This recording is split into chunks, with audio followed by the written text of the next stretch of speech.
പടം ഇഷ്ടപ്പെട്ടാണ് ഞാൻ പറയുന്നത് അല്ലേ, എൻ്റെ ഇഷ്ടമാണ് എൻ്റെ പടം അല്ലേ, എനിക്ക് ഇഷ്ടപ്പെട്ട പടം മോശമാണെന്ന് പറയാം. പക്ഷെ അഭിലാഷിന്റെ പേര് പറഞ്ഞ് തന്നെ കമന്റുകൾ വരുന്നുണ്ട്.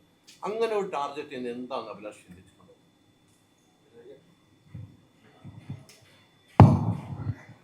ചേട്ടാ, എനിക്കറിയില്ല സത്യത്തിൽ അത് എന്താന്നുള്ളത്. എനിക്കും എന്നെ ഒന്ന് രണ്ടുപേര് അയച്ചു തന്നിരുന്നു. എനിക്ക് തോന്നുന്നത് മാളികപ്പുറം ഇറങ്ങിയ മാളികപ്പുറത്തിന് മുന്നേ എനിക്ക് അങ്ങനെ ഒരു അറ്റാക്ക് എൻ്റെ നേരെ അതിന് മുന്നത്തെ സിനിമകളൊന്നും ഞാൻ കണ്ടിട്ടില്ല. പക്ഷേ മാളികപ്പുറത്തിന് ശേഷം ഞാൻ കണ്ടിട്ടുണ്ട്. അത് സിനിമയായിട്ട് ബന്ധപ്പെട്ടല്ല. ഇപ്പോൾ നമ്മൾ ഫേസ്ബുക്കിൽ ഒരു പോസ്റ്റ് ഇട്ടാൽ പോലും അതിൻ്റെ താഴെ വന്നിട്ട്. പക്ഷേ ഇതൊന്നും മുഖമില്ലാത്ത ആളുകൾ കേട്ടാ. അങ്ങനെ ഇതിന് കൃത്യമായ ഒരു ജെനുവിൻ അക്കൗണ്ടിൽ നിന്ന് ഞാൻ ഇന്ന് അങ്ങനെ കണ്ടില്ല. അപ്പം തീർച്ചയായിട്ടും നല്ലത് എത്ര ആളുകൾ മോശമെന്ന് പറഞ്ഞാലും നല്ലതിനെ സ്വീകരിക്കുന്ന ഒരു ജനതയാണ് കേരളത്തിലുള്ളത്. അതുകൊണ്ട് എനിക്ക് പേഴ്സണലി എൻ്റെ സിനിമ നന്നാവുന്നുള്ളതാണ്. അപ്പം എന്നെ ആരും മോശം പറഞ്ഞാൽ അത് എന്നെ ബാധിക്കുന്ന ഒരു വിഷയമായിട്ട് ഞാൻ കാണുന്നില്ല. കാരണം ഞാൻ എന്താണെന്ന് എനിക്കും അറിയാം, എൻ്റെ ചുറ്റും നിൽക്കുന്നവർക്കും അറിയാം. അപ്പോൾ തീർച്ചയായിട്ടും പുറത്തു നിന്നൊരാളുടെ ഒരു സർട്ടിഫിക്കറ്റ് വേണ്ട എന്ന് എനിക്ക് എൻ്റെ ചുറ്റും നിൽക്കുന്നവർ എന്നെ മോശം പറയുകയാണെങ്കിൽ ഞാനത് ഇതിൻ്റെ സമയം ഉറപ്പായിട്ടും എനിക്ക് അങ്ങനെ ഒരു മോശം കാര്യം പറയിപ്പിക്കാനുള്ളൊരു സിറ്റുവേഷൻ ഞാൻ ജീവിതത്തിൽ ഇന്നേ വരെ എടുത്തിട്ടില്ല. അപ്പോൾ തീർച്ചയായിട്ടും ആ ഒരു അറ്റാക്കിനെ ഞാൻ ഈ സിനിമയിൽ ഞാൻ കണ്ടു. ഇതിന് മുന്നേ ഇതിൻ്റെ സോങ്സ് ഇറങ്ങുമ്പോഴും ട്രെയിലർ ഇറങ്ങുമ്പോഴും അത് എന്നേന്ന് മാത്രമല്ല മാളികപ്പുറം ടീമിനെ പേരെടുത്ത് പറഞ്ഞ് ചെയ്യുന്ന ഞാൻ കണ്ടിട്ടുണ്ട്. ഞാനും വിഷ്ണുവും രഞ്ജനൊക്കെ ഞങ്ങൾ എത്ര തവണ ഡിസ്കസ് ചെയ്തിട്ടുണ്ട്. എന്തിനു വേണ്ടി ഞങ്ങൾ എന്താണ് അതിന് മാത്രം എന്ത് തെറ്റാ ചെയ്തത്? ഒരു സിനിമ ചെയ്തതോ? ഒരു ഭക്തി ലെയറിലുള്ള ഒരു സിനിമ ചെയ്തതാണോ ഞങ്ങൾ ചെയ്ത തെറ്റ്?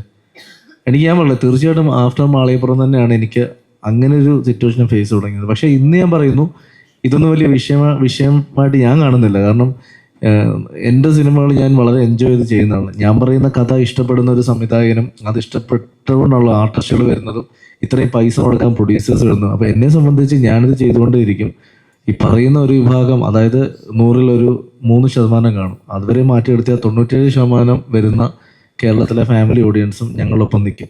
എനിക്ക് ഉറപ്പുണ്ട് സുമതിയോളം എന്ന് പറയുന്നത് തീർച്ചയായിട്ടും ഇവിടെ മാളികപ്പുറം കണ്ട് ഇഷ്ടപ്പെട്ട ഫാമിലി ഓഡിയൻസിന് വേണ്ടി തന്നെ ചെയ്ത സിനിമയാണ്. അതുകൊണ്ട് അത് കേരളത്തിലെ ജനങ്ങൾ ഏറ്റെടുക്കുന്നത്. ഹൈദർക്കയുടെ വീഡിയോ ഞാൻ കണ്ടിരുന്നു. ഒരുപാട് നന്ദിയുണ്ട്. കാരണം സിനിമ കണ്ട് എനിക്ക് ഒന്ന് 2 മണിക്കൂറിൽ ഹൈദർക്ക് ഒരു വീഡിയോ റിവ്യൂ ഇട്ടു. ഒരുപാട് സന്തോഷമാണ് അങ്ങനെ വീഡിയോ ഇട്ടില്ല. ഞാൻ ജെനുവിനായിട്ട് സംസാരിച്ചോളൂ. ടാർഗറ്റ് ചെയ്ത് ഒരു സിനിമയെ അങ്ങനെ മോശമാക്കാനുള്ളത് ആരും ഇടില്ല എന്നാണ് വിശ്വാസം.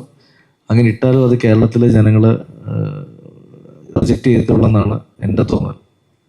ഈ ഒരു കഥയുടെ പശ്ചാത്തലം മാളികപ്പുറമായിട്ട് ഒത്തിരി വ്യത്യാസമുള്ളതാണ്. അപ്പൊ അഭിലാഷ് പറയുന്നു മാളികപ്പുറത്തിന്റെ ഓഡിയൻസ്, ആ കുടുംബമാണ് മാളികപ്പുറം കുടുംബമാണ് ഈ സിനിമ ഏറ്റെടുക്കുന്നതെന്ന് പറയുമ്പോൾ ആ മാളികപ്പുറത്തിൽ തന്നെയാണ് അഭിലാഷ് നിൽക്കുന്നതെന്ന് പോലെ എനിക്ക് സ്വയം തോന്നുന്നു. ചില മാളികപ്പുറം ഏറ്റെടുത്തെന്ന് വെച്ചാൽ മാളികപ്പുറത്തിൻ്റെ ഒരു ഓഡിയൻസ് നല്ലത് ഫാമിലി ഓഡിയൻസിനാണ് പറഞ്ഞത്.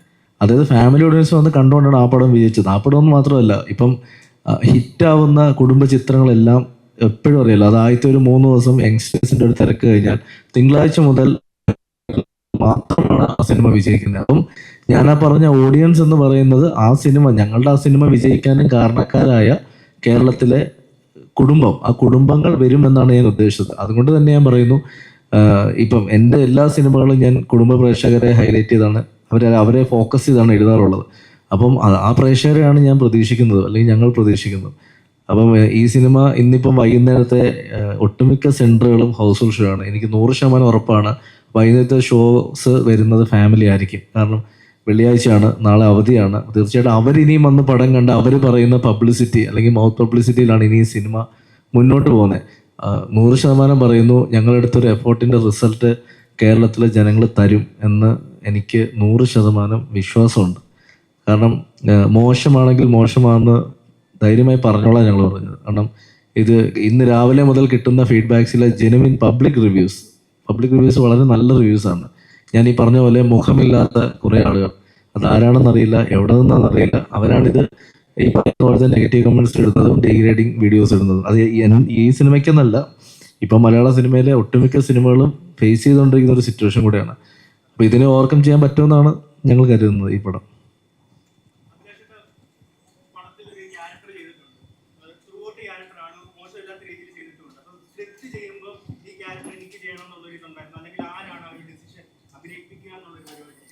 ഇല്ല, സ്ക്രിപ്റ്റ് ചെയ്യുമ്പോൾ അങ്ങനെ ചെയ്യാൻ തീരുമാനിച്ചത്. പിന്നെ വിഷ്ണു ഞങ്ങൾ ഒരു സ്വാതന്ത്ര്യമാണ് അങ്ങോട്ടും ഇങ്ങോട്ടും സംസാരിക്കാനുള്ളത്. അപ്പം ഞങ്ങളൊരു സിനിമ എഴുതുമ്പോൾ ഇപ്പം ഓരോ കഥാപാത്രം ഡിസ്കസ് ചെയ്യുമ്പോഴും ഞങ്ങൾ പറയും ഇന്നാൾ ചെയ്ത് നന്നായിരിക്കും. അപ്പം അതിൽ ഈ ഞാൻ ചെയ്ത ഗിരി എന്ന് പറഞ്ഞ കഥാപാത്രം വളരെ ചെറിയൊരു ക്യാരക്ടറായിരുന്നു. അപ്പോൾ വിഷ്ണുവായിട്ട് ഞാൻ ഡിസ്കസ് വിടാതെ കാര്യം ചെയ്തത് ഞാൻ ചെയ്യാം എന്ന് പറയുമ്പോൾ അവൻ ചേട്ടൻ ചേട്ടാ നമുക്കത് ചെയ്യാമെന്ന് പറഞ്ഞു.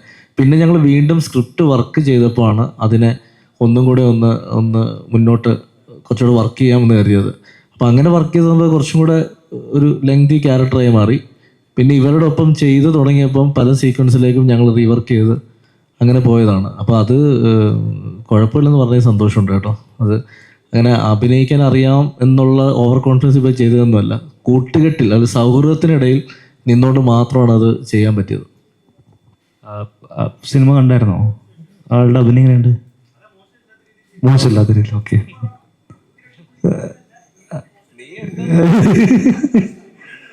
അതെ, പക്ഷെ ആ ഒരു ക്യാരക്ടറിനെ ഇദ്ദേഹം ഓക്കെ ആയിരുന്നില്ലേ? Thank you. നീ എന്താ ഉദ്ദേശിച്ചത്? ഇല്ല വേണ്ട, വിട്ട് അടുത്ത ക്വസ്റ്റ്യൻ.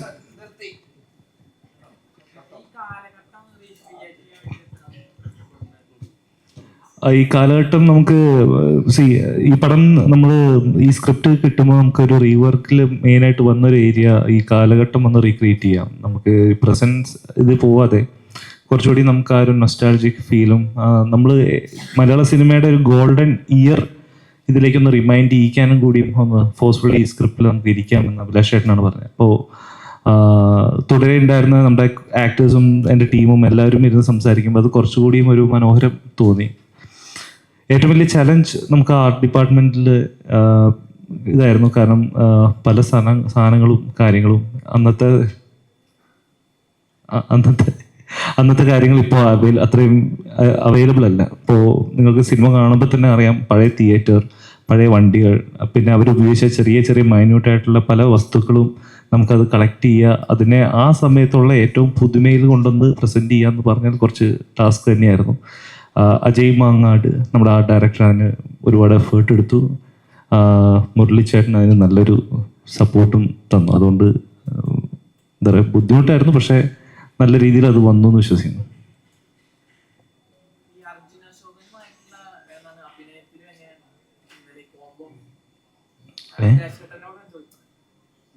അർജുനുള്ള കോംബോ അല്ല, ഞാൻ പറഞ്ഞല്ലോ, ഞങ്ങളിപ്പം ഞങ്ങളുടെ ഈ സിനിമ എന്ന് പറയുന്നത് ശരിക്കും പറഞ്ഞാൽ ഒരു സൗഹൃദ കൂട്ടായ്മയിലുണ്ടായ സിനിമയാണ്. സിനിമ തുടങ്ങിയതിന് ശേഷം ഒരു 3-4 ദിവസം കഴിഞ്ഞപ്പോൾ പിന്നെ ഞങ്ങളുടെ ഒരു കുടുംബം പോലെയാണ്.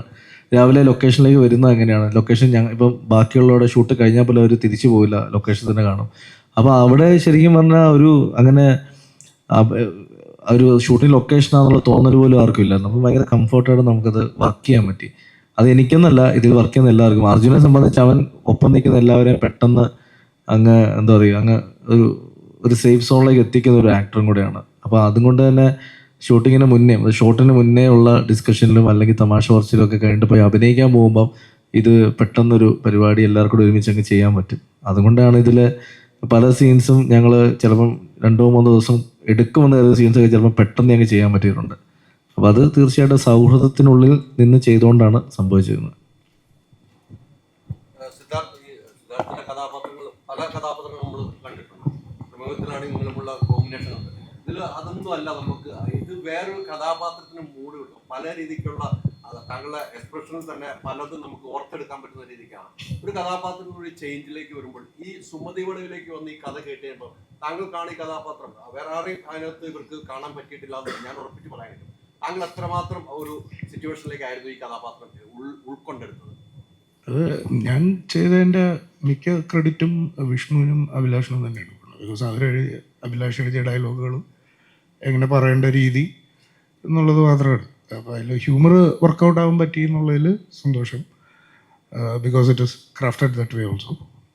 സോ അതിലൊരു ഫ്ലിപ്പുള്ള ക്യാരക്ടറാണ് ഫസ്റ്റ് ഹാഫിൽ കാണുന്നത്, അല്ല സെക്കൻഡ് ഹാഫിലുള്ള പുള്ളിയുടെ രീതി. അപ്പം അത് വിഷ്ണു ഭയങ്കര അഭിമാനത്തോടു കൂടിയാണ് എൻ്റെ അടുത്ത്, ചേട്ടൻ ഇത് ഭയങ്കര പിടിക്കാൻ പറ്റും, ഭയങ്കര ഫ്ലിപ്പുള്ള ക്യാരക്ടർ. അതിന് ഇതൊരു ക്യാരക്ടറായിട്ട് ഇത് ഫ്ലിപ്പ് ചെയ്യണ ഒരു ക്യാരക്ടർ ഇല്ല, അങ്ങനെയാണ്. അതിലാണ് എൻ്റെ സരത വന്നിട്ട് all credits to him. Of course I could do it. So thank you തന്നെ ഞാൻ ചോദിച്ചു, ആ സെക്കൻഡ് ഹാഫ് വന്നപ്പോൾ ഒരു ചേഞ്ച് വരുന്നുണ്ടല്ലോ, അത് വിഷ്ണു എന്ത് പറഞ്ഞാലും ഉൾക്കൊള്ളാൻ കഴിയുന്നില്ലായിരുന്നു. എങ്ങനെയാവും എന്നുള്ളൊരു ഭയമുണ്ടായിരുന്നു എന്ന് എനിക്ക് തോന്നുന്നു. ചെറിയ ഭയം ഉണ്ടായിരുന്നു, ബിക്കോസ് ഞാൻ സ്ഥിരം ചെയ്യുന്ന ഒരു ഏരിയയിലല്ലല്ലോ. അപ്പോൾ എനിക്ക് അതിൻ്റെ ഒരു ഔട്ട്പുട്ട് എനിക്ക് 100% ഡിസൈഡ് ചെയ്യാനുള്ളൊരു ബുദ്ധിമുട്ടുണ്ടായിരുന്നു. ബട്ട് വിഷ്ണു ആണ് ഒക്കെ. സോ അത് സന്തോഷമുണ്ട് അതിൻ്റെ. ഇപ്പം നിങ്ങൾ എല്ലാവരും അപ്രീഷിയേറ്റ് ചെയ്യുന്ന സമയത്ത് I am really happy and thank you Vishnu അവിടെ എത്തിച്ചത്.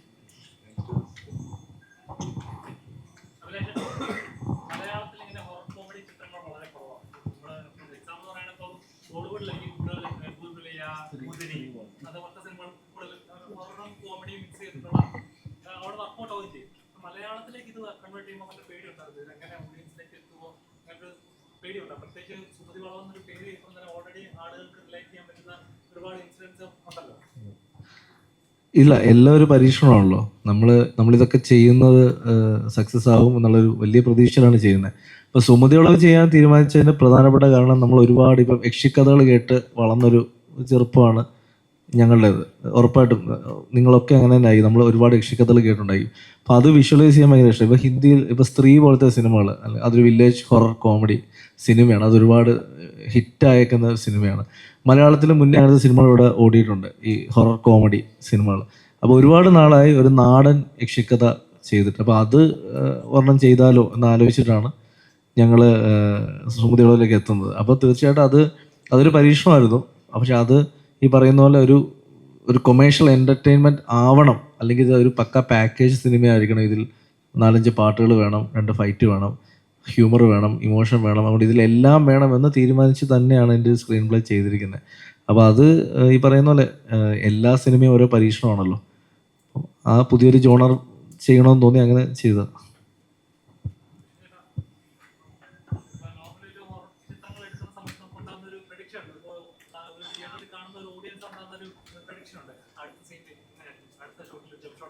ഇങ്ങനത്തെ സാധനം ഉണ്ട്. അത് ബ്രേക്ക് ചെയ്യാന്ന് പറയുന്നത് ഒരു ഡയറക്ടറെ സംബന്ധിച്ച് ചെറിയൊരു കാര്യമില്ല.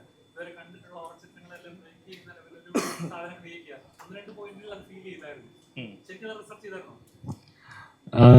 നമ്മൾ റിസർച്ചിനുപരി എൻ്റെ ഏറ്റവും വലിയ റിസർച്ച് പോയിന്റ് എന്ന് പറയുന്നത് ഞാൻ പറഞ്ഞില്ലേ നേരത്തെ, ഈ 90s സിനിമകൾ തന്നെയായിരുന്നു. ഞാനപ്പോൾ കാസ്റ്റിനോട് എപ്പോഴും പറയും, ഇവർക്ക് എപ്പോഴും ഇതെന്താ ചേട്ടാ ഇങ്ങനെ ഒരു പാറ്റേൺ പിടിക്കുന്നത് ചോദിക്കുമ്പോൾ ഞാൻ പറയും, നമ്മൾ ഈ സിനിമകൾ കിട്ടുമ്പോൾ നമുക്ക് കിട്ടിയൊരു ഡ്രൈവ്.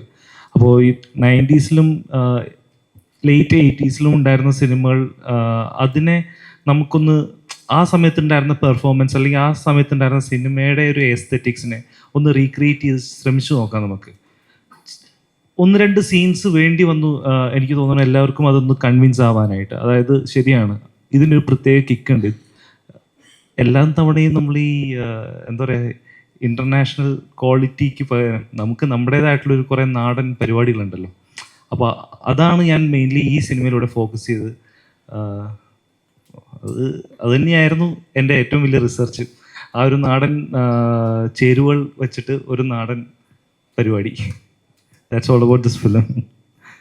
പിന്നെ സുമതി വളവിൻ്റെ കാര്യം ചോദിച്ചപ്പോൾ എനിക്കിപ്പോൾ ഈ ഒരു നിമിഷം അതൊന്ന് റിമൈൻഡ് ചെയ്യാനായിട്ട് ഉണ്ട്. അഭിലാഷ് ഏട്ടാ, നമ്മുടെ സിനിമ ഇപ്പോൾ കേരള ജനതയിൽ മൊത്തം നമ്മുടെ പ്രീവിയസ് ഇൻ്റർവ്യൂസിൽ നമ്മൾ സോളിഡായിട്ട് പറഞ്ഞൊരു കാര്യമായിരുന്നു, ഇത് based on not a true events, it's inspired from the true events. Sumathi വളവിൽ ഉണ്ടായ ഇൻസിഡൻസിനെ ഇൻസ്പയർ ചെയ്തിട്ടാണ് ഈ ഒരു സിനിമ നമ്മൾ ടോട്ടലി ഡിസൈൻ ചെയ്തേക്കുന്നത്. ഒരിക്കലും സുമതി വളവ് എന്നുള്ള ഒറിജിനൽ സ്റ്റോറി അല്ല. അല്ലെങ്കിൽ ട്രിവാൻഡ്രത്തുള്ള കാരണം തിരുവനന്തപുരത്തുള്ള സുമതിനെ ഞാനും വിഷ്ണുവും ചേർന്ന് കൊച്ചിയിലേക്ക് കൊണ്ടുവന്നു. അത് എന്തുകൊണ്ടാണ് പറഞ്ഞതാണ്, ശരിക്കും സുമതി വളവ് എന്ന് കേൾക്കുമ്പോൾ തിരുവനന്തപുരത്തുള്ള പാലോട് സുമതി വളവിൻ്റെ കഥയാണെന്ന കഥയായിട്ടായിരിക്കും അത് പറയുന്നത്. ഞങ്ങളുടെ എല്ലാ ഇൻ്റർവ്യൂകളിലും ഞങ്ങളുടെ എല്ലാ പോസ്റ്റുകളും ഞങ്ങൾ പറയാറുണ്ട്, ഞങ്ങൾ ആ വളവ് എന്ന് പറയുന്ന കൺസെപ്റ്റ് മാത്രമാണ് എടുത്തിരിക്കുന്നത്. പിന്നെ ആ പേര് കേൾക്കാൻ നല്ല രസമല്ലേ, സുമതി വളവ്, അതുകൊണ്ടാണ് ആ പേരെടുത്തത്. ഒരിക്കലും ഇത് തിരുവനന്തപുരം മയിലുമൂടുള്ള അല്ലെങ്കിൽ പാലോടുള്ള സുമതി വളവുമായിട്ട് കുല ബന്ധം പോലും ഇല്ല കേട്ടോ.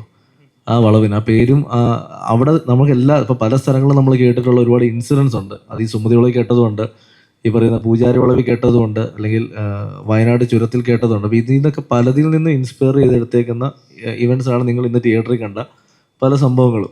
അപ്പോൾ അതുകൊണ്ട് ആ കമൻ്റ് ഇട്ട ആളുടെ അവരെ കുറ്റം പറഞ്ഞല്ല, പുള്ളിയുടെ ചിന്തയിൽ അത് ശരിയായിരിക്കും. പക്ഷെ ഞാൻ പറയുന്നത് ഇപ്പോഴും ഒന്നും കൂടെ ഞങ്ങൾ മീഡിയ സുഹൃത്തുക്കൾ വഴി ജനങ്ങളിലേക്ക് എത്തിക്കുകയാണ്. ഈ സിനിമ ഒരിക്കലും തിരുവനന്തപുരത്തുള്ള സുമതി വളവിൻ്റെ കഥയല്ല. ഇത് ഞങ്ങൾ തന്നെ ക്രിയേറ്റ് ചെയ്ത ഞങ്ങളുടെ ഓൺ സ്റ്റോറി ആ സുമതി വളവ് എന്ന് പറയുന്ന ആ ഒരു കൺസെപ്റ്റ് വെച്ചു എന്ന് മാത്രമേ ഉള്ളൂ.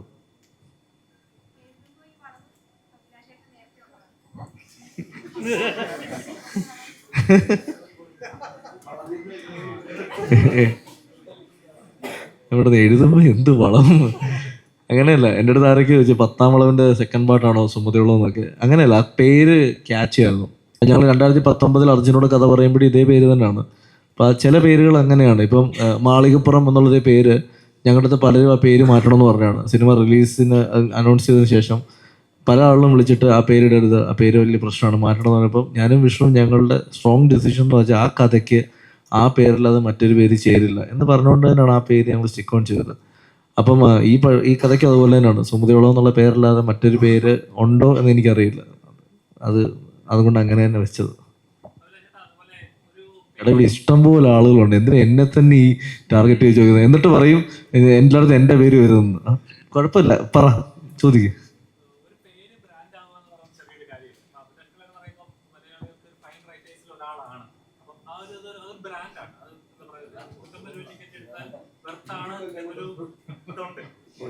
ഇത് അഭിലാഷേടം കൊണ്ടുവന്ന ആളാണോ?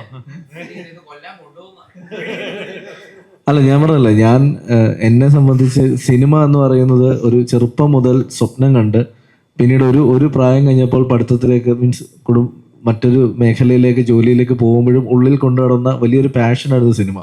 ഞാൻ 2013 സിനിമയ്ക്ക് വേണ്ടി എൻ്റെ ജോലി വിടുമ്പോഴും എൻ്റെ മുന്നിൽ ബ്ലാങ്ക് ആണ്. പക്ഷെ ഒരേ ഒരു ലക്ഷ്യം, ഒരു ദിവസം ഞാൻ ഈ സിനിമയിൽ എത്തുമെന്നുള്ള അതേ ഒരു പാഷൻ ഉള്ളിൽ വെച്ചുകൊണ്ടാണ് 2013 തുടങ്ങിയ എൻ്റെ യാത്ര 2022 എൻ്റെ ആദ്യ സിനിമയായി ഇറങ്ങുന്നത്. അപ്പോൾ ആ 10 വർഷം ഞാൻ കണ്ട സ്വപ്നം അല്ലെങ്കിൽ ഞാൻ എടുത്ത എഫേർട്ട് തീർച്ചയായിട്ടും ഞാൻ ആഗ്രഹിച്ച പോലെ ഒരു ബ്രാൻഡിങ് എനിക്ക് ഉണ്ടാക്കണമെന്ന് കരുതി തന്നെയാണ് ഞാൻ ചെയ്യുന്നത്. അപ്പം ഈ പലപ്പോഴും വിമർശനങ്ങൾ കേൾക്കുമ്പം പറയാറുണ്ട്, ഇയാൾ ഭയങ്കര ഷോ ആണല്ലോ, അവിടെ ചെന്ന് ഇയാളെന്ത് PR ആണോ? അതാണ് ഞാൻ ചോദിക്കുന്നത്. നമ്മൾ നാളെ ഒരു സമയത്ത് ഇല്ലാതായി കഴിയുമ്പം ഒരു ഐഡൻറ്റിറ്റി എന്ന് പറയുന്നത് ഇവിടെ ബാക്കി വെച്ചിട്ട് പോകണം. അതിനുവേണ്ടി എല്ലാവരും ജീവിക്കുന്നത്. ഞാൻ എൻ്റെ ഐഡൻറ്റിറ്റി ക്രിയേറ്റ് ചെയ്യുമ്പോൾ അതിനെ വിമർശിക്കുന്നത് വിമർശിച്ചോട്ടെ. ഈ പറയുന്ന എന്നെ ട്രസ്റ്റ് ചെയ്യുന്ന ഒരു വിഭാഗം സിനിമാക്കാർ, അല്ലെങ്കിൽ എനിക്ക് ഡേറ്റ് തരുന്ന ആർട്ടിസ്റ്റുകൾ, അല്ലെങ്കിൽ എനിക്ക് ഡേറ്റ് തരുന്ന എൻ്റെ കഥ എടുക്കാൻ തയ്യാറായി നിൽക്കുന്ന ഡയറക്ടേഴ്സ്, പ്രൊഡ്യൂസേഴ്സ്, ഇത് കാണാൻ ആഗ്രഹിക്കുന്ന ജനങ്ങൾ, ഇത്രയും പേരോടുള്ളപ്പം തീർച്ചയായിട്ടും ആ ബ്രാൻഡ് എനിക്കൊരു വലിയ എന്താ പറയുക, അതിൻ്റെ ബലം തന്നെയാണ്. തീർച്ചയായിട്ടും അത് കാണാൻ ആഗ്രഹിക്കുന്നവർ ഇവിടെ ഉണ്ടാവും, അല്ലെങ്കിൽ എന്നെ സ്നേഹിക്കുന്ന കുറച്ച് പേരെങ്കിലും ഉണ്ടാവുമെന്ന് എനിക്ക് ഉറപ്പുണ്ട്. അപ്പോൾ അവർക്ക് വേണ്ടി കുറച്ച് സിനിമകൾ ഞാൻ ചെയ്യും. നമ്മുടെ സിനിമയിലെ വില്ലൻ ഇവിടെ എത്തിയിട്ടുണ്ട്. One of the villain mister Shravan. അതെ, നമ്മുടെ നടൻ മുകേഷ് ഏട്ടൻ്റെ മകനാണ്. സരിത ചേച്ചിയുടെയും മകനാണ്. എല്ലാവർക്കും നമസ്കാരം. ഞാൻ ഭദ്രനാണ് ഈ പടത്തിൽ മെയിൻ വില്ലനാണ്. സോ താങ്ക് അഭിലാഷ് ഏട്ടൻ, Vishnu and the crew. It was A nice experience. അടിപൊളി എക്സ്പീരിയൻസ് ആണ്. എല്ലാവരും പടം കണ്ടല്ലേ? ആ ഭദ്രൻ ഞാനാണ് കേട്ടോ. അപ്പം എല്ലാവരുടെയും ഫീഡ്ബാക്ക് വേണം. ഓൺലൈൻ ഇന്റർവ്യൂ അല്ല, മീഡിയ. Okay, thank you.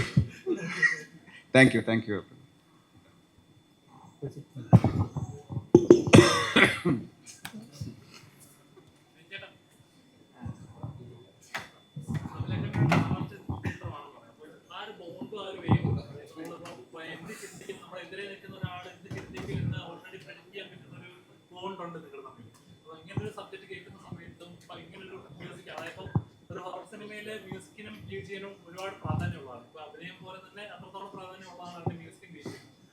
ഇങ്ങനത്തെ സിനിമ കുറച്ച് വ്യത്യസ്തമായ പാട്ടുകൾ ഓൾറെഡി ട്രെൻഡിങ്ങിലാണ്. അപ്പം എത്രത്തോളം എഫേർട്ട് ഉണ്ടായിരുന്നു ചെയ്യാനായിട്ട്? അഭിലാഷിൻ്റെ സ്ക്രിപ്റ്റിൻ്റെ ഒരു ഡൈനാമിക്സ് എപ്പോഴും എനിക്ക് കാണാപ്പാടമാണ്. കടാവർ തൊട്ട് ഞങ്ങൾ ഒരുമിച്ച് വർക്ക് ചെയ്തതാണ്.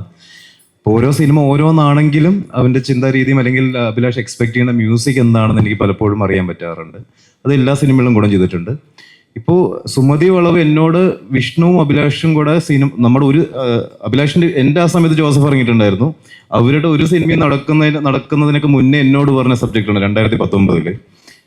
വിഷ്ണുവും അഭിയും കൂടെയാണ് ഞങ്ങൾ ടോണിക്കോ കഫേയിൽ ഇരുന്നിട്ട് ആദ്യമായിട്ട് സുമതി വളവിനെ പറ്റി സംസാരിക്കുന്നത്. ആ സമയത്ത് സുമതി വളവ് വളരെ ലൈറ്റ് ഹാർട്ടഡ് ആയിട്ടുള്ളൊരു മൂവിയായിരുന്നു.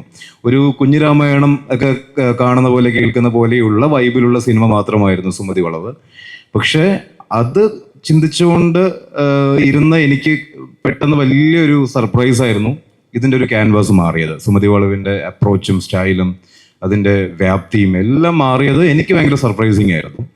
അത് മാളികപ്പുറം കഴിഞ്ഞതും കൂടെ കൊണ്ട് എനിക്ക് അത് ഹാൻഡിൽ ചെയ്യാൻ ഭയങ്കര ഈസി ആയിരുന്നു. കാരണം എനിക്കും ഒരു മാസ് BGM-ഉം കാര്യങ്ങളും കുറച്ച് കൂടുതൽ ഹെവി ആയിട്ടുള്ള മ്യൂസിക് ക്വാളിറ്റി, നമ്മൾ ചുമ്മാ അലക്കലല്ല, ആ ഹെവിനെസ്സിലൊരു ക്വാളിറ്റിയും ഡെഫിനേഷനും ഉണ്ടാവണം എന്നാണ് ഞാൻ മ്യൂസിക്കിൽ ആഗ്രഹിക്കാറ്. അത് മാളികപ്പുറത്തിൽ ഒരു പരിധിവരെ കൊണ്ടുവരാൻ പറ്റിയിട്ടുണ്ടായിരുന്നു. ആ പരീക്ഷണം നടത്തിയത് കൊണ്ട് എനിക്ക് it was little easy for me Sumathi വളവ് കൺസീവ് ചെയ്യാനായിട്ട്. അതാണ്.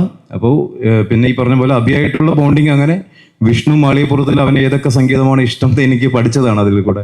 അതുകൊണ്ട് വിഷ്ണു എക്സ്പെക്ട് ചെയ്യുന്നത് എന്താണെന്ന് എനിക്ക് ഈസി ആയിട്ട് മനസ്സിലാക്കാനും കൊടുക്കാനും പറ്റിയിട്ടുണ്ട്. അതിനെക്കാട്ടിലും ഉപരി ഇവർ രണ്ടുപേരുടെ ഇഷ്ടത്തിനേക്കാളും ഉപരി ഇവർ രണ്ടുപേരും എന്നെ അങ്ങോട്ടും ഒന്ന് ശല്യം ചെയ്തിട്ടില്ല എന്നുള്ളതാണ് ഈ രണ്ട് സിനിമകളുടെയും ഞാൻ കാണുന്ന ഒരു പ്രത്യേകത. മാളികപ്പുറത്തിലും രണ്ടുപേരും എന്നെ അഴിച്ചുവിട്ടിരിക്കുകയായിരുന്നു. സുമതി വളവിലും ഇടയ്ക്ക് വന്ന് കാണുന്നല്ലാതെ, നമ്മൾ ഹെൽത്തി ആയിട്ടുള്ള ഡിസ്കഷൻസ് നടക്കുന്നല്ലാതെ വേറെ എന്നെ ഈ തോക്ക് ചൂണ്ടി നിർത്തിക്കൊണ്ട് പണിയെടുപ്പിച്ചൊരവസ്ഥ ഉണ്ടായിട്ടില്ല എന്നുള്ളതാണ് ഈ രണ്ട് സിനിമയുടെയും മ്യൂസിക് എനിക്ക് എൻ്റെ ഇഷ്ടം പോലെ ചെയ്യാൻ പറ്റിയിട്ടുണ്ട്. എന്നെ ആദ്യം വിളിക്കുന്ന ഹൈദരൊക്കെയാണ് ഇന്ന് ഉച്ചയ്ക്ക്.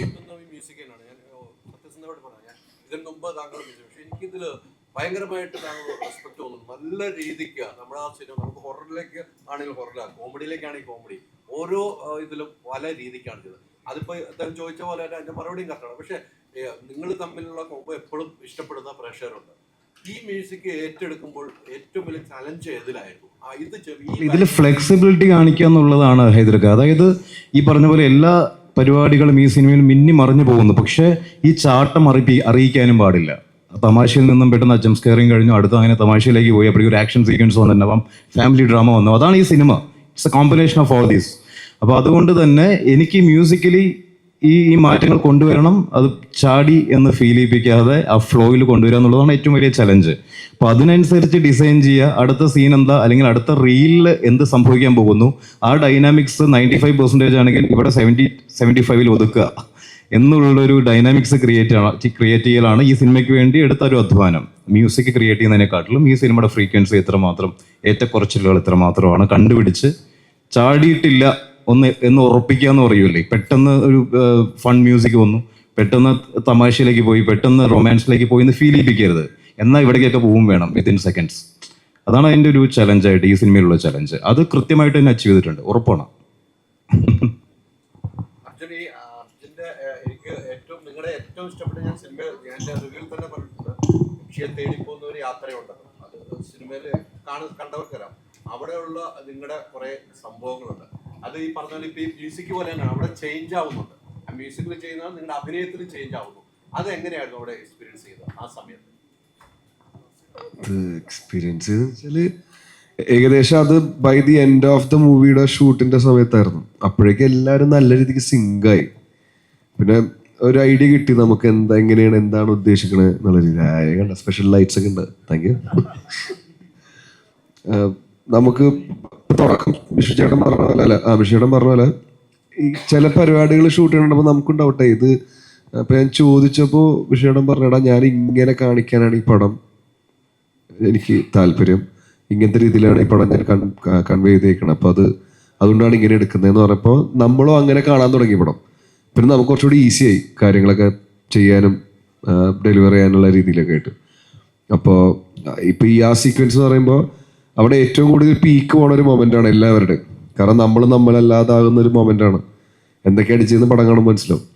അപ്പോൾ ആ ഒരു മൊമെന്റിൽ മാക്സിമം ഒരു ഔട്ട് കൊടുക്കുക, പിന്നെയുള്ള വിഷമം പുറത്തടിക്കുക. പിന്നെ നമുക്ക് വിഷമം ഉണ്ടാകുമ്പോൾ നമ്മൾ അടിച്ച് സെറ്റായി കഴിഞ്ഞാൽ ഓൾറെഡി പുറത്തു വരുമല്ലോ. അപ്പോൾ ഇതൊക്കെ ലൈഫിൽ ഉണ്ടായൊരു പരിപാടി ആയതുകൊണ്ട് എല്ലാം കൂടി ചേർത്ത് വെച്ചൊരു ചെറിയ പുളിയൊക്കെ വിളിച്ച് അപ്പോൾ അതിലെനിക്ക് ഇഷ്ടമായി എന്നൊക്കെ പറയുന്നുണ്ട്. പിന്നെ ബാലിച്ചേട്ടൻ്റെ സിദ്ധുചേട്ടൻ്റെ കൂടെയൊക്കെ അഭിനയിക്കണം, പ്രത്യേകിച്ച് പറയേണ്ട ആവശ്യമില്ല. അങ്ങനെ അഴിഞ്ഞാടി മതിയല്ലോ. അല്ല, അഴിഞ്ഞാട്ടമൊന്നും വരുന്നില്ല, എന്നാലും ഈ സിനിമയിലെ ക്യാരക്ടേഴ്സിന് അത്യാവശ്യം ആടുന്നു അതിന്റെ രീതിയിൽ. അവിടെയാണ് എനിക്ക് ഏറ്റവും നിങ്ങളെ കാസറ്റ് കടയിലുള്ള സിറ്റുവേഷൻ ആണെങ്കിലും അതിലൊക്കെ വേറിട്ട ഒരു മൂവ്മെന്റ് ആയിരുന്നു അതാണ് ഞാൻ എടുത്തു ചോദിക്കാനുള്ള ആ ഒരു സംഭവം. അവിടെ പല ഡയലോഗുകൾ വരുന്നുണ്ട് അല്ലെ, പല ഡയലോഗുകളും പല എക്സ്പ്രഷൻ വരുന്നു. അതില് സിദ്ധുവിന്റെ കുറെ ഡയലോഗുകൾ വരുന്നു. അങ്ങനെ നിങ്ങൾ ആ ഗ്യാങ് ഉണ്ടല്ലോ, അപ്പഴാണെങ്കിൽ വലിയ ബ്രേക്ക് ഡാൻസ്. ശരിക്കും അത് ആ സീൻ ഷൂട്ട് ചെയ്യുമ്പോൾ അങ്ങനെ തന്നെയായിരുന്നു. വിഷ്ണു നമ്മുടെ അടുത്ത് ഒന്ന് പറയായിരുന്നു, നിങ്ങൾ മറ്റേ ഇത് അഴിച്ചു വിട്ടേക്കുന്ന പോലെയാണ്, നിങ്ങൾക്ക് എന്താ വെച്ചാൽ പറഞ്ഞാൽ മറ്റേ പ്രേതത്തിന് നിങ്ങൾക്ക് പേടിയില്ല, അങ്ങനെ ഒരു അവസ്ഥയിലാണ് നിങ്ങൾ നിൽക്കുന്നത്. അപ്പോൾ ശിവന്റെ ഒരു ഡാൻസ് വരെ ഉണ്ട് അവിടെ. അപ്പോൾ അത് അങ്ങനെ തന്നെ നമ്മളെ കൊണ്ട് ചെയ്യിച്ചായിരുന്നു. നമ്മൾ അതിനു മുമ്പും പല ഈ സിനിമയിൽ പല എക്സ്പീരിയൻസ് നമുക്ക് കിട്ടിയിട്ടുണ്ടെങ്കിലും, പക്ഷെ അതെല്ലാം ഇപ്പൊ നമ്മൾ ചോദിച്ചതിന് മുമ്പല്ലേ വേറെ എക്സ്പീരിയൻസ് കിട്ടിയേക്കണം. അതൊന്നുമല്ല, ഈ സീനിൽ നിങ്ങൾ ഈ സീനിൽ നിങ്ങൾ മറ്റേ എല്ലാം പൊട്ടിച്ച് ഒന്നും പേടിയില്ല എന്നുള്ളൊരു അവസ്ഥയിലേക്ക് പോവാണ്. അപ്പൊ അത് നിങ്ങൾ അങ്ങനെ തന്നെ പിടിക്കണം എന്ന് പറഞ്ഞിട്ട് നിങ്ങൾ അങ്ങനെ ചെയ്യിച്ചാണ്, അഴിഞ്ഞടിച്ചാണ്. ചെമ്പച്ചേട്ടൻ തന്ന ധൈര്യമായിട്ട്.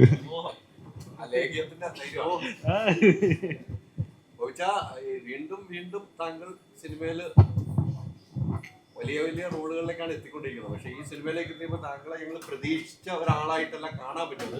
എന്തായിരുന്നു ഇതിലൊക്കെ പ്രതീക്ഷിച്ച്? വളരെ വേറെ രീതിക്കൊക്കെ പ്രതീക്ഷിച്ചു, പക്ഷെ ഒരു രക്ഷയില്ലായിരുന്നു. പക്ഷെ പ്രേക്ഷകർ കണ്ടിട്ടവരാണ്, അതുകൊണ്ട് ആ പ്രതീക്ഷ രീതിയിലേക്ക് അപ്പുറത്തേക്ക് താങ്കൾ തന്നിട്ടുണ്ട് ഈ സിനിമ. Thank you.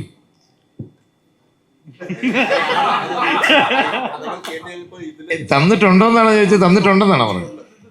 എന്നാൽ താങ്ക് യു, ഒരുപാട് സന്തോഷം. എന്നെ സംബന്ധിച്ചിടത്തോളം ഞാൻ പറഞ്ഞില്ലേ, ഞാൻ പണിക്ക് ശേഷം ചെയ്ത സിനിമയാണ്. ഞാൻ പണി കഴിഞ്ഞ് തിരിച്ച് UK പോകാൻ വേണ്ടി നിൽക്കുമ്പോഴാണ് എനിക്ക് ഈ സ്ക്രിപ്റ്റ് കേൾക്കുന്നതും മുള്ളിച്ചേട്ടനും അഭിലാഷും വിഷ്ണുവിനോട് വന്ന് ഇത് പറയുന്നതും ഞാൻ കമ്മിറ്റ് ചെയ്യുന്നു. എന്നെ സംബന്ധിച്ച് ഇത് വേറൊരു ഗുരുകുലമായിരുന്നു. ഞാൻ ജോജി ജോർജിൻ്റെ കൂടെ പണി എന്ന പടത്തിൽ ത്രൂ ഔട്ട് വർക്ക് ചെയ്ത് അത് കണ്ട സിനിമ എടുക്കുന്ന രീതിയും പാറ്റേൺ ടോട്ടലി ഡിഫറെൻ്റ് ആണ്. എല്ലാ സിനിമകളും വ്യത്യാസമാണ്. ഞാൻ അതുപോലെ എൻജോയ് ചെയ്ത് വർക്ക് ചെയ്താണ്.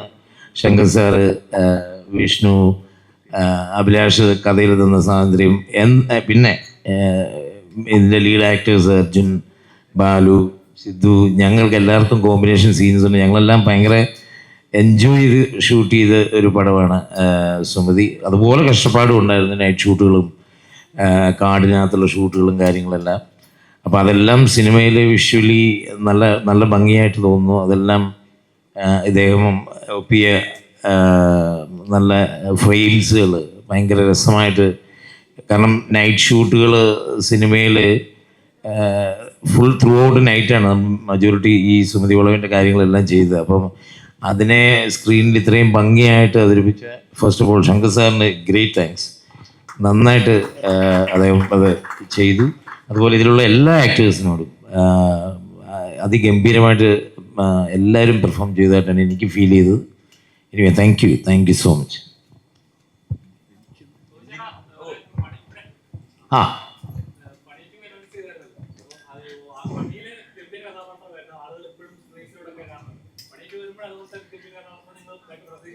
പ്രതീക്ഷിക്കുന്നതിന് കുഴപ്പമില്ല, ഞാനും അത് തന്നെയാണ് പ്രതീക്ഷിക്കുന്നത്. പക്ഷേ ജോജു വിളിക്കണം. അല്ല, അദ്ദേഹം അതിൻ്റെ പണിപ്പുരയിലാണ്. അദ്ദേഹം വേറെ സിനിമയുടെ ഷൂട്ടിങ്ങും തിരക്കുമൊക്കെ ആയിട്ട് പണി 2 അടുത്ത വർഷത്തേക്കെന്നാണ് ജോജു പറഞ്ഞിരിക്കുന്നത്. ഞാനതിലുണ്ടോന്നോ എൻ്റെ ക്യാരക്ടർ ഒന്നും ഇതുവരെ ഡിസ്ക്രൈബ് ചെയ്തിട്ടില്ല. പക്ഷേ സ്ക്രിപ്റ്റും കാര്യങ്ങളൊക്കെ ഞങ്ങൾ ഡിസ്കസ് ചെയ്തിട്ടുണ്ട്, എന്നോട് പറഞ്ഞിട്ടുണ്ട്. കഥയുടെ ത്രെഡും കാര്യങ്ങളൊക്കെ ഭയങ്കര രസകരമായൊരു സബ്ജക്റ്റ് തന്നെ ആയിരിക്കും അത്.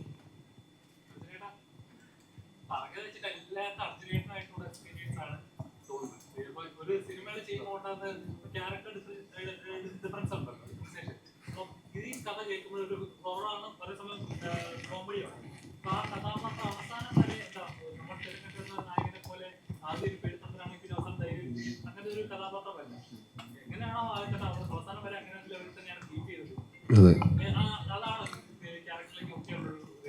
കുക്ക് ചെയ്യാൻ മേജർ റീസൺ ഒന്നാമത് സുമതി വളവ് എന്നുള്ള വളവിൻ്റെ പരിപാടികളും, പിന്നെ അങ്ങനത്തെ ഒരു കാലഘട്ടമാണ്. പിന്നെ നമ്മൾ ഒരു ഇല്ലാത്തൊരു ഗ്രാമത്തിന് ക്രിയേറ്റ് ചെയ്തതാണ് കല്ലേലി എന്ന് പറഞ്ഞിട്ട്. ആ ഗ്രാമത്തിലെ ആൾക്കാർ 7 മണിക്ക് അല്ലെങ്കിൽ 6 മണിക്ക് ശേഷം ഇരുട്ടിയാൽ പിന്നെ പുറത്തിറങ്ങൂല. എല്ലാവർക്കും ആ നാട്ടിൽ പേടിയാണ്. ആ അത്രയും പേടിയുള്ള നാട്ടിൽ ഏറ്റവും കൂടുതൽ പേടിയുള്ള ഒരു വ്യക്തിയാണ് എൻ്റെ ക്യാരക്ടർ അപ്പു. അപ്പോൾ ഇങ്ങനെയൊക്കെ പരിപാടികൾ വന്നപ്പോഴും പിന്നെ ടൈപ്പ് ഓഫ് പേടിപ്പിക്കൽ, പുതിയ പരിപാടികൾ എന്ന് വെച്ചാൽ നമ്മൾ കണ്ടിട്ടുള്ള നമ്മൾ യക്ഷീനെ പറയാൻ പറ്റും, യക്ഷീനെ കാണിക്കില്ല, നമ്മൾ യക്ഷീനായിട്ട് കാണിക്കുന്നില്ലല്ലോ. അപ്പോൾ അതൊക്കെ എനിക്ക് കേട്ടപ്പോൾ കുറച്ച് ഇൻട്രസ്റ്റിംഗ് ആയിട്ടൊക്കെ തോന്നി. പിന്നെ കാര്യങ്ങളൊന്ന് പറഞ്ഞു. ഡിസ്കഷൻ്റെ ഇടയിലൊക്കെ കുറേ കാര്യങ്ങൾ പറയുന്തോറും നമുക്ക് അതിനോടുള്ള ഇൻട്രസ്റ്റ് കൂടി ഇരിക്കുകയായിരുന്നു. പിന്നെ ഇങ്ങനത്തെ ഒരു പേടിത്തൂറൻ ക്യാരക്ടർ ജീവിതത്തിൽ കുറച്ച് പേടിയുണ്ടെങ്കിലും സിനിമയിൽ കുറച്ച് കൂട്ടിൽ അഭിനയിക്കേണ്ടി വന്നില്ല. അതുകൊണ്ട് കുഴപ്പമില്ലാണ്ട് ചെയ്തെന്നാണ് വിശ്വസിക്കുന്നത്. മറ്റ് കഥാപാത്രങ്ങളെല്ലാം ഗംഭീരമാണ്. എങ്കിലും എനിക്ക് ശിവതയുടെ അടുത്തൊരു ചോദ്യം. ശിവത എല്ലാവരും ഒന്നിനൊന്നിനും മെച്ചമായി ചെയ്തു. ശിവതയുടെ ഒരു കഥാപാത്രം എന്ന് പറയുന്നത് ഗംഭീരമായിട്ട് ചെയ്തു. എനിക്കതിനകത്ത് ഏറ്റവും ഇഷ്ടം ഒരു സീൻ, എനിക്ക് സീൻ പറയാൻ പറ്റില്ല. വണ്ടിയിലേക്ക് കയറ്റുന്ന സമയത്ത് അത് ക്യാമറാമാൻ്റെ ഒരു കഴിവും ആ ഒരു കാലിൻ്റെ ഒരു എക്സ്പ്രഷനും അത് ഒപ്പിയെടുത്തത് ഗംഭീരമായിട്ട് പെർഫോമൻസ് ചെയ്ത് പറയാതിരിക്കാൻ പറ്റില്ല. അതുകൊണ്ട് മാത്രമാണ് ഞാൻ ശിവതയുടെ അടുത്ത്. ബാക്കി എല്ലാവരും ഒന്നിനൊന്നിനും മെച്ചമായിരുന്നു. ഇല്ലാതെ ഞാൻ പറയുന്നത് അതൊരു എത്രമാത്രം റിസ്ക് ഉണ്ടായിരുന്നു ആ ഒരു വേഷം. എൻ്റെ അടുത്ത് അഭി ആദ്യമായിട്ട് കഥ പറയുമ്പോഴും ശരി, ഈ ഒരു ഇൻ്റർവെല്ലിൻ്റെ പോർഷൻ മാത്രമേ എന്നോട് പറഞ്ഞുള്ളൂ. അത് മാത്രമേ ഉള്ളൂ. പക്ഷെ ഈ ഒരു സീക്വൻസ് ആണ് പറഞ്ഞത്. വിഷ്ണു പറഞ്ഞപ്പോഴും ശരി. അപ്പം അവരത്രയും ട്രസ്റ്റ് ചെയ്തിട്ടാണ് ഞാൻ ചെയ്യുന്നുള്ളൊരു വിശ്വാസത്തിൽ എന്നെ ഏൽപ്പിച്ചത്. അത് കുഴപ്പമില്ലാണ്ട് ചെയ്തു എന്ന് വിചാരിക്കണു. അതിലപ്പുറം ശങ്കർ സാറ് ഭയങ്കര സപ്പോർട്ടീവ് ആയിരുന്നു. എല്ലാവരും കേട്ടോ, എല്ലാവരും കൂടെ ചെയ്ത്. കാരണം എന്നെ എടുത്ത് പൊക്കിയൊക്കെ വാൻ്റെ ഉള്ളിലേക്ക് കേട്ടേണ്ടി വന്നു. അപ്പോൾ എല്ലാവരും ഭയങ്കര, പ്രത്യേകിച്ചും കുറച്ച് സീക്വൻസ് ഉണ്ടല്ലോ അതിനകത്ത്, ഞാനിപ്പോൾ ഒന്നും പറയുന്നില്ല. ആ സമയത്തൊക്കെ എല്ലാവരുടെയും സപ്പോർട്ട് ഭയങ്കര അടിപൊളിയായിരുന്നു. അപ്പോൾ മേ ബി ഇവരുടെയൊക്കെ ഒരു സപ്പോർട്ട് കാരണമായിരിക്കാം എന്തെങ്കിലുമൊക്കെ ചെയ്യാൻ പറ്റിയിട്ടുണ്ടെങ്കിൽ ചെയ്യാൻ സാധിച്ചത്. അത് ശിവതയുടെ സീൻ ഷൂട്ട് ഞങ്ങൾ മറയൂരാണ്. മറയൂർ ഷൂട്ട് ചെയ്യുമ്പം അത് ശരിക്കും അങ്ങോട്ട് ആളുകൾക്ക് അധികം പോകാൻ പറ്റാത്ത, വണ്ടികളൊന്നും പോകാത്തൊരു സ്ഥലം കണ്ടുപിടിച്ച് അവിടേക്കുള്ള വഴി വെട്ടിയിട്ടാണ് ഞങ്ങളവിടെ ഷൂട്ട് ചെയ്യാൻ പോകുന്നത്. അപ്പം ചെന്നൈയിൽ നിന്ന് ഫൈറ്റ് മാസ്റ്ററിൻ്റെ ഒപ്പം ശിവതയ്ക്ക് ഡ്യൂപ്പ് ചെയ്യാൻ വേണ്ടി വന്ന അവിടുത്തെ ഒരു എക്സ്പീരിയൻസ് ആയിട്ടുള്ളൊരു ലേഡി. പക്ഷേ ആ ലൊക്കേഷൻ കണ്ട് ആ സീക്വൻസിൻ്റെ കുറച്ച് അപകടം പിടിച്ചൊരു സീക്വൻസ് ആണ്. അപ്പോൾ അത് അവർക്ക് ചെയ്യാൻ പറ്റില്ല എന്ന് പറഞ്ഞ് മാറിയപ്പം ആ ഷൂട്ടിങ് മുടങ്ങും എന്നൊരവസ്ഥയിൽ സാരമില്ലത് ഞാൻ തന്നെ ചെയ്യാമെന്ന് പറഞ്ഞ് മുന്നോട്ട് വന്ന ആളാണ് ശിവത. അപ്പോൾ തീർച്ചയായിട്ടും ശിവതയ്ക്ക് ഒരു വലിയ കയ്യടി ആ തിയേറ്ററിൽ കിട്ടി. ആ തിയേറ്ററിലും ഇന്ന് രാവിലെ ആയിട്ടുള്ള ഷോസിലത് കിട്ടുന്നുണ്ട്. അപ്പം അതിലൊക്കെ ചോദിച്ച ചോദ്യത്തിൽ ഞാൻ പല ഇൻ്റർവ്യൂവിലും പറഞ്ഞിട്ടുണ്ട്, ഞാൻ ഈ പടത്തിൽ എല്ലാ നായികമാരും ഗംഭീരമായി പെർഫോം ചെയ്തിട്ടുണ്ടെങ്കിലും ഇതിലൊരു ഫിസിക്കൽ ചലഞ്ചും കൂടെ എടുത്തത് ശിവതയാണ്. So thank you Shivatha for this. പ്രിയപ്പെട്ട മാധ്യമ സുഹൃത്തുക്കൾ, ഇത്ര നേരം എനിക്കറിയാം നിങ്ങളുടെ എല്ലാവരുടെയും വളരെയധികമുള്ള സഹകരണം രാവിലെ മുതൽ തന്നെ ഞങ്ങളോടൊപ്പം ഉണ്ടായിരുന്നു. ഏറ്റവും സന്തോഷകരമായ കാര്യം എന്ന് പറയുന്നത് ഗ്രാമപ്രദേശങ്ങൾ മുതൽ സിറ്റിയിലെ വരെ എല്ലാ തിയേറ്ററുകളിലും ഇപ്പോൾ സുമതി വളവ് മഞ്ഞ കളറിലേക്ക് മാറി ഫാസ്റ്റ് വില്ലേജിലേക്കും അതുപോലെ തന്നെ ഹൗസ്ഫുൾ ഷോകളിലേക്കും നിറഞ്ഞൊഴുകുന്ന കാഴ്ചയാണ്. നേരത്തെ നമ്മൾ ഓരോരുത്തരും സൂചിപ്പിച്ചതുപോലെ സിനിമയെ വിജയിപ്പിക്കാൻ യഥാർത്ഥ പ്രേക്ഷകർ, യഥാർത്ഥ ഫാമിലി തിയേറ്ററുകളിലേക്ക് എത്തുന്നു. അപ്പോൾ നമ്മുടെ ടീമും ഇനി തിയേറ്ററുകളിലേക്ക് അവരോടൊപ്പം സഞ്ചരിക്കുകയാണ്. ആ യാത്രയിലും ആ ഉദ്യമത്തിലും നിങ്ങളുടെ വിലയേറിയ സപ്പോർട്ട് പ്രതീക്ഷിച്ചുകൊള്ളുന്നു. നിങ്ങളാണ് നമുക്ക് നൽകുന്ന ഏറ്റവും വലിയ സപ്പോർട്ട് ഈ സിനിമ തുടങ്ങിയത് മുതൽ ഈ ടീമിനോടൊപ്പം. സോ നിങ്ങൾക്ക് പ്രത്യേകം നന്ദി രേഖപ്പെടുത്തുന്നു. എല്ലാവർക്കും നന്ദി. എല്ലാവരും കൂടെ കാണണം. ഒരു കാര്യമുണ്ട്, കാരണം ഈ നിങ്ങളെല്ലാം മുഖം നമ്മൾ മിക്ക ദിവസവും കാണുന്നതാണ്. നിങ്ങളെ എല്ലാ സിനിമകളിലും നമ്മുടെ കൂടെ നിൽക്കുന്നവരാണ്. അപ്പം നിങ്ങൾ സപ്പോർട്ട് ചെയ്താൽ ജനങ്ങളിലേക്ക് എത്തിക്കുക എന്ന് പറയുന്നത് വളരെ ഈസി ആയിട്ടുള്ള കാര്യമാണ്. അതുകൊണ്ട് എനിക്കറിയാം എല്ലാ സിനിമയും സപ്പോർട്ടും ഈ സിനിമയ്ക്ക് വളരെ റിക്വസ്റ്റായിട്ട് പറയുകയാണ്, ഞങ്ങളുടെ കൂടെ തന്നെ നിൽക്കണം. കാരണം തീർച്ചയായിട്ടും ഇത് ഫാമിലി എന്ന് പറയുന്നത് ഒരിക്കലും റിവ്യൂസ് കണ്ടുവരുന്ന ആളുകളല്ല. അവർ എപ്പോഴും മൗത്ത് പബ്ലിസിറ്റിയിലാണ് സിനിമ അറിയുന്നത്. അപ്പോൾ ഒരു പരിധി വരെ അതിലേക്ക് എത്തിക്കണമെങ്കിൽ നിങ്ങളും കൂടെ നിൽക്കണം. അപ്പോൾ തീർച്ചയായിട്ടും ഞങ്ങൾ ഇനിയും പോകുന്ന തിയേറ്റർ വിസിറ്റുകളിലൊക്കെ തന്നെ ഞങ്ങളൊപ്പം നിങ്ങൾ എത്തും എന്നുള്ളൊരു പ്രതീക്ഷയുണ്ട്. അതിൻ്റെ എവിടെയൊക്കെ പോകുന്നുള്ളതൊക്കെ ഞങ്ങളുടെ PR ടീംസ് നിങ്ങൾക്ക് സർക്കുലേറ്റ് ചെയ്യും. Okay, thank you.